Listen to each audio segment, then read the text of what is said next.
What up, everybody? The main cast of Raising Kanan Season 4 recently did interviews on the Black Tree TV and Pulp Culture YouTube channels. They're really good interviews with a lot of insight into the show. Make sure to go check those interviews out if you haven't yet.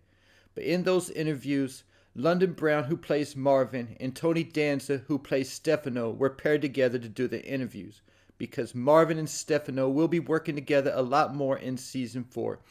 They basically said Stefano will be taking Marvin under his wing and that they're going to have a father-son type relationship. Keep it in mind that Stefano never had a son, but he's the father of two daughters. And we know that him and his son-in-laws don't get along from the exclusive clip that I'll get to in a second. As for Marvin, he did have a father in the picture, Elijah E-Train Thomas, but Marvin, being the oldest of the Thomas siblings, likely didn't have as close of a relationship with E-Train as Rock and Lou, because when he was young, E-Train and Joyce were on their shit according to Marvin, and he had to raise Lou and Rock himself at one point, and even got into the drug game at the age of 11 years old. Something else that will bond Stefano and Marvin is the fact that they're both girl dads, Marvin being the father of Jukebox, and Stefano being the father of two daughters. And one of his daughters will be the reason that Stefano and Marvin reconnect after Marvin put in that work for Stefano in Season 3, taking out Sal Baselli. Stefano outsourced that job to Rock because of complicated mafia politics, who sent Marvin to do the hit. And Stefano liked Marvin's professionalism, so he wants to do business with him again and moving forward into the future, as well as he'll be taking Marvin under his wing. Stefano tells Marvin that his daughter's husband, Tomaso, is cheating on her, which by itself isn't the end of the world.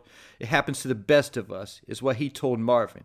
And this could just be another similarity between Stefano and Marvin that builds their bond, because it sounds like Stefano got cheated on before, and we know that Kenya, Jukebox's mother, cheated on Marvin back in the day.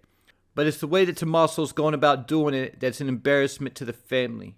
So basically, Tomaso is bringing his mistress out to public places, showing no respect for Stefano, who's the boss of bosses, by humiliating his daughter. So that's just bringing shame and disgrace to the whole family. But as Stefano's sending Marvin to handle Tomaso, something else to keep in mind is that Stefano didn't want Rock knowing about his business with Marvin.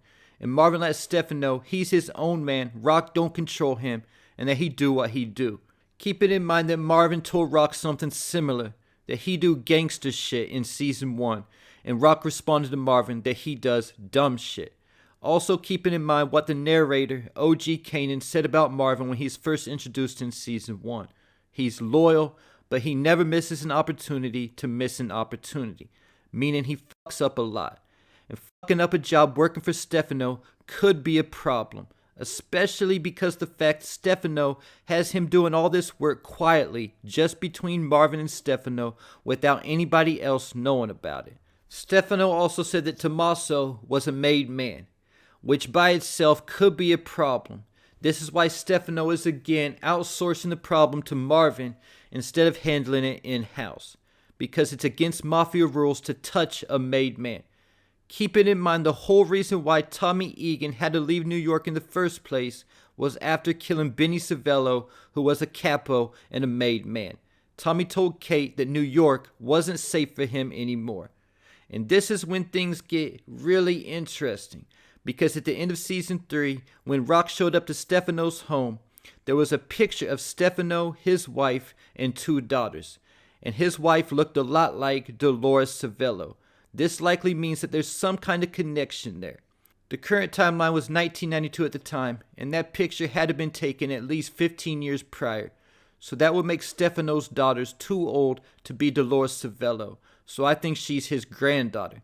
Keep it in mind they have different last names, Marchetti and Civello. So because of that, I think there's a good chance that the person Stefano is sending Marvin to deal with will be Dolores Civello's father. Keep it in mind Dolores Civello was also cousins with Joe Proctor, and I was trying to figure out if the person Marvin is sent to handle could be Joe Proctor's father. Keep it in mind they said Joe Proctor's father was killed when he was young, but I had no way of making that family tree work, so if anything, it's likely Joe Proctor's uncle who Marvin's dealing with.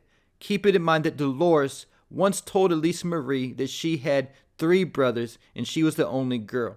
So if Tomaso is Dolores' father, that means he's running around town with his mistress while his wife's at home with the kids. And that's not even the only job we've confirmed Stefano asking Marvin to do for him in season 4. Because another teaser video has Stefano telling Marvin that he's having problems with a bookie in Corona who doesn't respond well to constructive criticism. And the trailer shows Marvin shooting at this bookie, likely shooting him and killing him. Because the episode 2 description says Marvin goes too far on a side job for Stefano. But at the same time, that could also be talking about Tomaso. Because either though the clip's likely from episode 1, he might not actually get to do the job until episode 2. But also keep it in mind that episode 1 will be going back in time to cover the untold events that took place between episode 5 and 10 of season 3 when Unique returned. Because of that, the job Marvin does for Stefano dealing with Tomaso might have happened sometime between episode 5 and 10 of season 3, and we'll see it happen in episode 1. And I think there's a good chance that working for Stefano will come back to haunt Marvin at some point and end up being the reason why he's killed. Possibly for that exact job going to deal with Stefano's daughter's husband, Tomaso, who's a made man. Because if he doesn't go too far on that job and kill Tomaso, Tomaso might be bitter or embarrassed about what Marvin does to him, and he might vow to find out who Marvin is and get revenge. Tomaso might even find out Stefano was involved and get back on him as well. Keep it in mind that on the OG Power timeline, it was the Civello mob and Carlo Civello who was the boss. Carlo is most likely Tomaso's brother. And it wasn't talked about too much in Power, but the Civello family was feared in the streets. Keeping in mind how scared Vincent was of the Civello mob, and they were so dangerous that even Tommy Egan didn't want to deal with them, but preferred to pack up and leave New York. Because of that, I could definitely see Marvin getting taken out by the Civello mob. Either though, I hope Marvin survives and is still alive on the Power timeline. And I do have a couple theories in regards to that also. But I'm not going to get into that.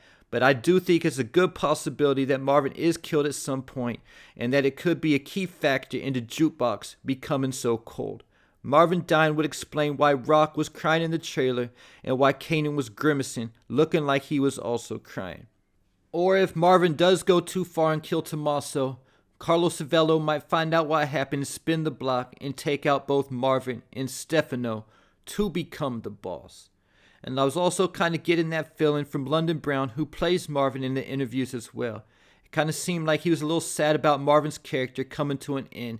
Kind of sounding a lot like Omari has sounded in interviews before. How he compares Ghost to Omari. London was basically doing the same thing. And there you have it. Leave your thoughts, theories, and predictions in the comments.